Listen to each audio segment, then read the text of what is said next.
it's humbling. It's a little strange. Usually, I'm coordinating all this, and I'm totally in the dark, basically, about what's happening. They've kind of kept me out of it as much as possible to try to keep some surprises. Like that bobblehead was a total surprise. I had no idea that was coming. But seriously, it is nice to be recognized for spending so much time with this franchise. You got to choose who inducted you. Right? Yes. Why Tom Grieve? Well, Tom Grieve, it's interesting, and this again is a good story. When I was working for the Orioles, and they asked permission to speak to me for this job here in late August of 1984. And when I came down here for the interview, it was Labor Day weekend of '84, and I came in for the interview. I picked up the Star-Telegram that day, and Jim Reeves was breaking the story that Joe Klein was being fired as general manager, and I was walking right into this.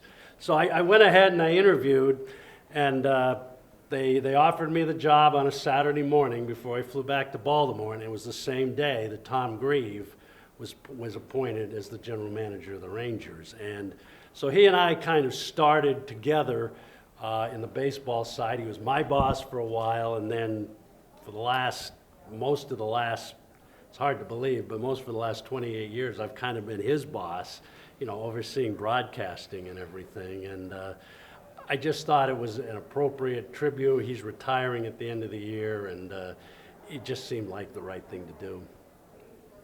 What does it mean to be able to share this moment with your family? They'll be out there on the field with Yeah, you. I mean, that's big, obviously. Anybody, TR, these guys, you know the sacrifices we make and on the road all the time, and we're not home when we're home. The off seasons have become almost as bad in some ways in terms of being home and late night phone calls and everything, and my wife Harriet really kind of held it together pretty well. I'm lucky my kids like baseball. They like to come to the ballpark. But this means a lot to me for them because it does kind of justify, okay, you did this for all these years. At least there was something at the end of that tunnel. Now, John, you're close to President Bush. Have you heard from him? Yeah, I actually, with the president, you usually get if you do a letter, it's usually typewritten. I actually got a handwritten letter from him, which was really nice, and the end of it, he said, "Your pal, George Bush." So that was pretty cool. Yeah, he was one of the first ones to congratulate me a couple of months ago. So that was pretty neat. Did he offer you an ambassadorship? I mean, Schieffer got one and Stapleton got one. Like just Ghana or Sierra Leone or Namibia or something like that? I mean, at I was not into politics at that point. I was hoping for the Maldives. But, Yeah. John, you wore a couple of different hats while you've been with the Rangers, but you also were a commissioner of Collegiate League Baseball. Of those things, seeing the youth and being a very big part of that youth movement coming up toward the majors and seeing kids drafted through not just the Texas Collegiate League but also the Northern League, what was your biggest moment of seeing that develop and getting? I mean, it was a fun time for me. I mean, everybody, people know what happened here. I mean, I didn't get along with the manager very well, and he didn't. We had our moments. It was probably the best thing that ever happened to me at the time. I got to do some other different things, do the collegiate baseball, do the independent baseball, which was a gas. I mean, it was a lot of fun. Teams like to win. And I got to go to Boston and get a World Series ring and go home to work for my, my hometown team, which was exhausting, but certainly a lot of fun. And then I got to come back here. Nolan brought me back here for like Ian was saying this afternoon, for the best years in Rangers history. So I really can't complain at all at how it all came down. But that was a lot of fun. John, I just talked to Darren Oliver, and he was around for both decades for your tenure with the Rangers.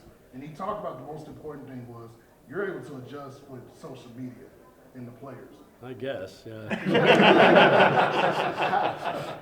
How was that adjustment for you? Because I mean, obviously It was the biggest, I mean, and these guys know, this was the biggest game changer in media coverage of all time.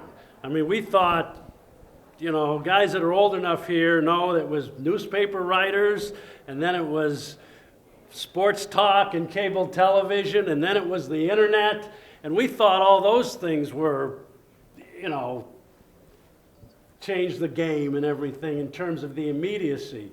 But social media changed it to where you had to be on your game all the time, and it just changed the way we had to do things, you know, announcements and trying to give people heads up and, you know, the whole 9 yards. And it really, really did change the way you strategize things. And I don't want to date myself here, but, you know, you could, in the old days, back in the 80s, you know, one of the papers would have an exclusive, and basically at 11 o'clock at night, you basically had till the next day till that paper hit the step, and you could kind of relax. That's long gone, you know, and in terms of how you have to strategize and keep people going. I mean, it's got its good and its bad points, but it certainly has changed things immeasurably. You, as a media relations guy, you spent a significant amount of your time working with people who are trying to tell things about the organization, but work for the organization. How have you kind of like approached that line? What do you mean? Give me an example. But you got to deal with us assholes on a daily Well, he basis. doesn't understand your questions either. Well, You're a media relations guy. You had to maintain relationships with media people at the same time. You had to promote the club's message. It's a balance. It's always been a balance.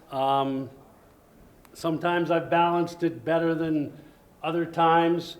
I've always tried, and I've always tried to be as fair and transparent as we could possibly be. That's always been, and I think Rich and these people agree. We try not to lead people astray on things. Maybe we did once or twice, who knows? But I mean, for the most part, you know, we try to that balance, you know, of having the best interest of the organization in mind, you know, with everything else. It's led to some shouting matches over the years, as we all know. But ultimately, that's the job, is to protect the interest of the organization and try to put the best foot forward at times when it's not that easy to do. But I think that's kind of been Okay.